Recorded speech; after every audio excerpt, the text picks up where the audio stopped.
स्वामी विवेकानंद ने शिकागो की धर्म संसद में दिया था यह यादगार भाषण। अपने भाषण की शुरुआत उन्होंने अमेरिका के लोगों को हिंदी में संबोधित करते हुए स्वामी विवेकानंद जी ने कहा था, अमेरिका के मेरे भाइयों और बहनों, मुझे गर्व है कि मैं एक ऐसे देश से हूँ जिसने इस धरती के सभी देशों और धर्मों के सताए लोगों को शरण में रखा है। मैं आपको अपने देश की प्राचीन संत परंपरा की तरफ से धन्यवाद देता हूँ। स्वामी जी ने कहा, मुझे गर्व है कि मैं उस देश से हूँ जिसने सभी धर्मों को शरण दी है। मुझे गर्व है कि मैं ऐसे धर्म से हूँ जिसने पूरी दुनिया को सहिष्णुता और सार्वभौमिक स्वीकृति का ज्ञान दिया। हम विश्व में सभी धर्मों को बराबर सम्मान देते हैं। हमने अपने दिल में इज़राइल की पवित्र यादें संजो कर रखी हैं। स्वामी जी वो शख्सियत है जिसने आज सिर्फ भारत ही नहीं बल्कि दुनिया भर के करोड़ों युवा जीवन जीने की सीख लेते हैं। उनके प्रेरणादायी व जोशीले विचार युवकों में जोश फूंकने का काम करते हैं और आगे भी शताब्दियों तक करते रहेंगे। यदि यही वजह है कि 12 जनवरी का दिन भारत में राष्ट्रीय युवा दिवस के तौर पर भी मनाया जाता है। स्वामी विवेकानंद जी ने वहाँ पर महिलाओं से कहा कि लोगों के कपड़ों से उनकी पहचान नहीं होती है, असल पहचान उनके चरित्र से होती है। इसके बाद उस महिला से मिलने के बाद उन्होंने अमेरिका को अद्भुत देश कहा। अपने ज्ञान और प्रयासों से वे वेदांत और योग के भारतीय दर्शन को पश्चिमी दुनिया से परिचित करने में एक प्रमुख व्यक्ति साबित हुए। स्वामी विवेकानंद का प्रेरक व्यक्तित्व 19वीं सदी के अंत तक और 20वीं सदी की शुरुआत में भारत और अमेरिका दोनों में प्रसिद्ध था। हिंदू धर्म पर स्वामी विवेकानंद का प्रतिष्ठित भाषण 11 सितंबर 1893 को शिकागो में विश्व धर्म संसद में दिया गया था। इस ऐतिहासिक भाषण में आध्यात्मिकता के बारे में उनके परिचय को चित्रित किया गया। स्वामी विवेकानंद का जन्म 12 जनवरी 1863 को कोलकाता के एक कायस्थ परिवार में हुआ था। विवेकानंद के बचपन का नाम नरेंद्रनाथ दत्त था। स्वामी भारत में एक धार्मिक तपस्वी या पवित्र व्यक्ति, साधुओं के वर्ण में कई प्रकार और आस्थाओं के त्यागी शामिल हैं। उन्हें कभी कभी स्वामी शब्द में नामित किया जाता है, जो विशेष रूप से एक ऐसे तपस्वी को संदर्भित करता है जिसे एक विशिष्ट धार्मिक दीक्षा दी गई हो।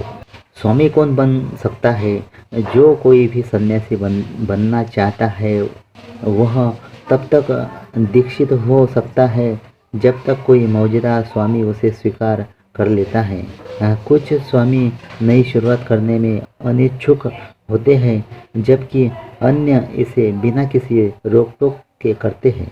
यह अनसुना नहीं है कि शिष्यों को उसी दिन स्वामी बना दिया जाता है जिस दिन वे पहली बार अपने गुरुओं से मिलते हैं। ऊर्जा से भरे उनके जोशीले विचार और संदेश हमेशा युवाओं को कुछ कर गुजरने के लिए प्रेरित करते रहते हैं और युगों तक करते रहेंगे। लेकिन जब स्वामी विवेकानंद का जिक्र होता है तो उनके एक ऐतिहासिक व चमत्कारिक भाषण भी याद आता है। उन्होंने अमेरिका के शिकागो में हुई धर्म संसद में ये भाषण दिया था। भाषण 11 सितंबर 1893 को दिया था। पश्चिमी देशों को भारतीय दर्शन, संस्कृति, अध्यात्म का लोहा मनवा दिया। अभी तक ये पश्चिमी देश भारत को असभ्य देशों की गिनती में लेते थे। कहा जाता है कि शिकागो धर्म पर संसद में स्वामी विवेकानंद को अपने भाषण के लिए मात्र 2 मिनट मिले थे। उन्होंने अपने भाषण की शुरुआत ऐसे जादुई शब्दों के साथ की जिससे न सिर्फ वहां बैठे लोग बल्कि पूरी दुनिया उनके कायल हो गई। उन्होंने अपनी बात sisters and brothers of America से अपनी बात शुरू की, यानी अमेरिका के मेरे भाइयों और बहनों। उनके इन शब्दों के बाद 2 मिनट तक तालियां बजती रही। वो भाषण था जिसने पूरे विश्व को भारत के हिंदुत्व, महान आध्यात्मिक ज्ञान व दर्शन से रूबरू कराया। आखिर स्वामी विवेकानंद ने धर्म संसद में क्या कहा था जिसके दीवाने हो गई पूरी दुनिया। मेरे अमेरिकी भाइयों और बहनों, मैं सभी धर्मों की जननी और दुनिया की सबसे पुरानी संत परंपरा और उनको धन्यवाद देता हूँ और सभी जातियों संप्रदायों के लाखों करोड़ों हिंदुओं की तरफ से आपका आभार व्यक्त करता हूँ। मैं यह बताने वालों को भी धन्यवाद देता हूँ कि दुनिया में पूरब ने सहिष्णुता और सार्वभौमिक संस्कृति का पाठ दुनिया को पढ़ाया है। हम विश्व के सभी धर्मों का सम्मान करते हैं। हमने अपने दिल में इसराइल की पवित्र यादें संजो कर रखी है। जब रोमन हमलावरों ने उनके धार्मिक स्थानों को उद्ध्वस्त कर दिया तो उन्होंने दक्षिण भारत में आकर शरण ली। हम सताए हुए लोगों को शरण देते हैं। स्वामी जी ने कहा था, जिस तरह नदियाँ अलग अलग जगहों से निकलती है और अपना रास्ता चुनकर आखिरकार जाकर समुद्र में मिलती है, उसी तरह इंसान भी अपनी मर्जी से अपना रास्ता चुन सकता है। रास्ता देखने में अलग हो सकता है लेकिन अंत में जाकर एक ईश्वर पर ही खत्म होता है। स्वामी विवेकानंद ने कहा था कि सांप्रदायिक कट्टरपंथ और हठ धार्मिकता लंबे समय से लोगों को अपने शिकंजे में जकड़े हुए हैं। इसी वजह से यहाँ हिंसा होती है। अगर ये राक्षस ना होते तो आज समाज ज़्यादा विकसित और उन्नत होता।